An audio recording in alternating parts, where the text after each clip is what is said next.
ಹರಿ ಓಂ. ಜೈ ಶ್ರೀ ಕೃಷ್ಣ, ಜೈ ಶ್ರೀರಾಮ್. ಎಲ್ಲರಿಗೂ ವೈನವಿ ಬಿಸಿ ಮಾಡುವ ನಮಸ್ಕಾರಗಳು.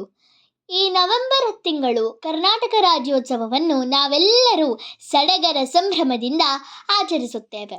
ಹಾಗಾಗಿ ಕರ್ನಾಟಕ ರಾಜ್ಯೋತ್ಸವದ ಪ್ರಯುಕ್ತ ಇಂದು ನಾನು ಕನ್ನಡ ಬಾವುಟದ ಬಗ್ಗೆ ಮತ್ತು ಕನ್ನಡ ರಾಜ್ಯೋತ್ಸವದ ಬಗ್ಗೆ ಕಿರು ಮಾಹಿತಿಯನ್ನು ಹೇಳುತ್ತೇನೆ. ಕನ್ನಡಕ್ಕೊಂದು ಬಾವುಟದ ಅವಶ್ಯಕತೆ ಮನಗಂಡು ಕನ್ನಡ ಹೋರಾಟಗಾರ ಎಂ ರಾಮಮೂರ್ತಿ ಅವರು ಹಳದಿ ಹಾಗೂ ಕೆಂಪು ಬಣ್ಣ ಹೊಂದಿರುವ ಈ ಬಾವುಟವನ್ನು 1965ರಲ್ಲಿ ಸಿದ್ಧಪಡಿಸಿದ್ದರು. ಹಳದಿ ಬಣ್ಣವು ಅರಿಶಿಣ ಮತ್ತು ಕೆಂಪು ಬಣ್ಣ ಕುಂಕುಮದ ಸಂಕೇತವಾಗಿದೆ. ಅಂದರೆ ಇವೆರಡನ್ನು ಭಾರತೀಯ ಸಂಸ್ಕೃತಿಯಲ್ಲಿ ಅನಾದಿ ಕಾಲದಿಂದ ಬಳಸಲಾಗುತ್ತಿದೆ. ಜೊತೆಗೆ ಹಳದಿ ಶಾಂತಿ, ಸೌಹಾರ್ದತೆ ಸೂಚಿಸುತ್ತದೆ. ಕೆಂಪು ಕ್ರಾಂತಿಯ ಸಂದೇಶವನ್ನು ನೀಡುತ್ತದೆ. ಕನ್ನಡಿಗರು ಶಾಂತಿಗೆ ಬದ್ಧ, ಯುದ್ಧಕ್ಕೂ ಸಿದ್ಧ ಎಂಬ ಸಂದೇಶ ಈ ಕನ್ನಡ ಬಾವುಟದಲ್ಲಿದೆ.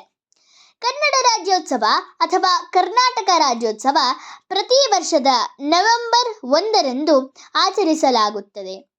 ಮೈಸೂರು ರಾಜ್ಯವು ಅಂದರೆ ಈಗಿನ ಕರ್ನಾಟಕ ರಾಜ್ಯ 1956ರ ನವೆಂಬರ್ 1ರಂದು ನಿರ್ಮಾಣವಾದುದರ ಸಂಕೇತವಾಗಿ ಈ ರಾಜ್ಯೋತ್ಸವವನ್ನು ಆಚರಿಸಲಾಗುತ್ತದೆ.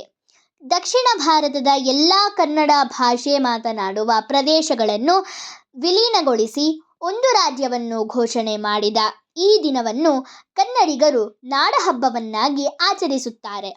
ರಾಜ್ಯೋತ್ಸವ ದಿನವನ್ನು ಕರ್ನಾಟಕ ರಾಜ್ಯದಲ್ಲಿ ಸರ್ಕಾರಿ ರಜಾ ದಿನವೆಂದು ಪಟ್ಟಿ ಮಾಡಲಾಗಿದೆ ಮತ್ತು ವಿಶ್ವಾದ್ಯಂತ ಕನ್ನಡಿಗರು ಇದನ್ನು ಆಚರಿಸುತ್ತಾರೆ.